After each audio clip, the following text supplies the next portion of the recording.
In May of 1915, the Germans had torpedoed the Lusitania, which was supposed to be a U.S. passenger ship.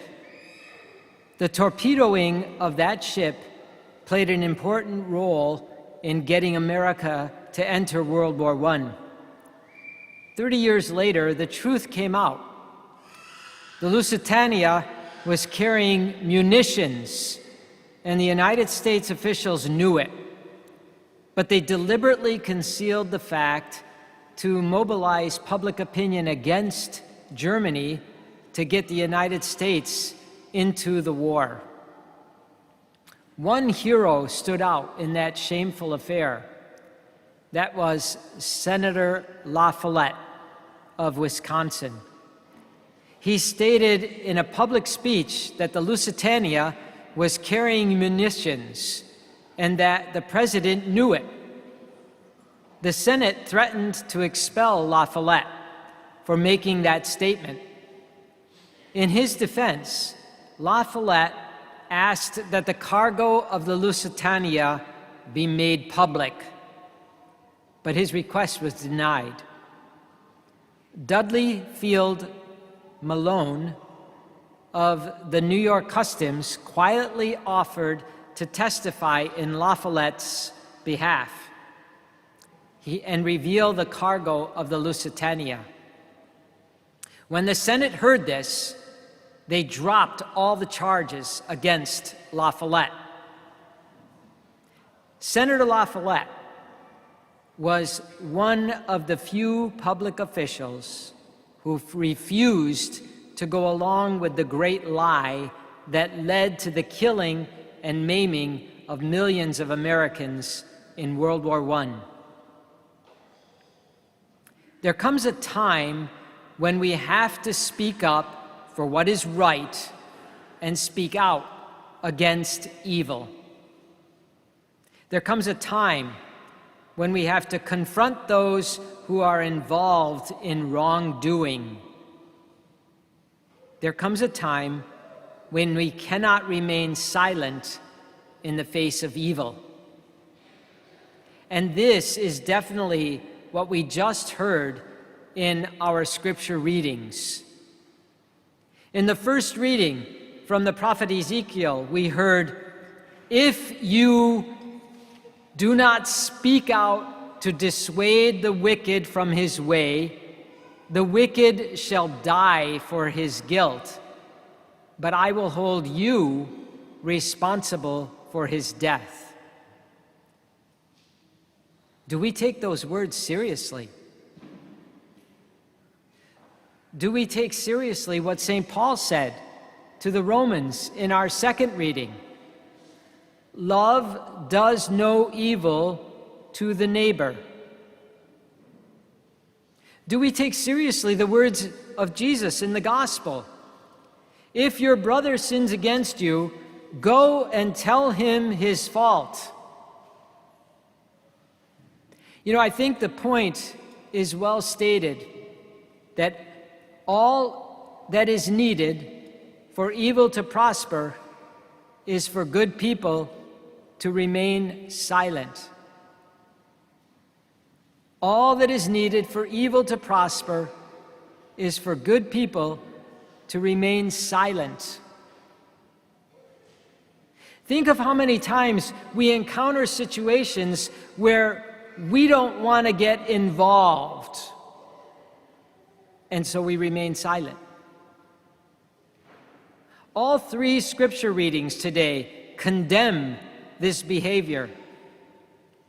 Now, this doesn't mean that we have to nose our way into everyone's business, but it does mean that we cannot turn a blind eye when we are in the face of sin. We should care enough about our neighbors to try to help them overcome their sin and thereby help save their souls. We are quick to help people physically, aren't we? When we see they are in trouble, whether it is an accident or if they are struggling, when we see they are in trouble in some way and it might some danger. But what about when we stand by and watch people doing things that are jeopardizing their souls, and we do nothing? The prophet Ezekiel says that we will be held responsible for the death of that soul if we don't confront them. And Jesus gives us a step-by-step method of how we should confront our brothers and sisters and challenge them to return to the ways of heaven and turn away from the ways of hell. But all too often, our tendency is to ignore situations so as not to get involved. However, there are several examples where we might be able to make a difference in the salvation of another's soul. What if you were to say to a coworker who was living in a public form of sin that this is mortal sin? You should stop living this way because you're jeopardizing the salvation of your soul. Isn't this what Jesus expects of us in this gospel? The point is, how often do we love enough to challenge others to stop sinning? Take something as simple as gossip. Do we tell others to stop talking about others? Or do we sit back and quietly listen? You know, we're still participating when we listen, and we are not helping others to stop. What about taking the name of the Lord in vain?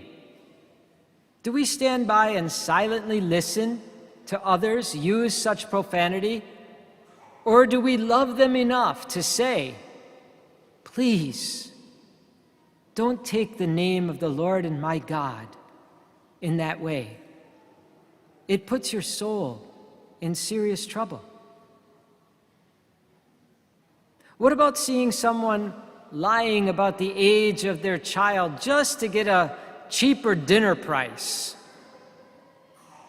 Do we ever take the initiative to say, lying is a sin, and it's really the wrong example to set for our kids? What about letting someone cheat from your test paper or your homework? Do we take the time to say that cheating is not helping our intelligence, nor is it helping us get to heaven? Why don't you let me work with you after class, outside of class? I'm happy to do that, to help you learn. Remember, all that is needed for evil to prosper is for good people to remain silent. So if we really are serious about seeing good prosper over evil, then we would love each other enough to challenge people to change their sinful behavior so as to get on the path to heaven and off the path to hell.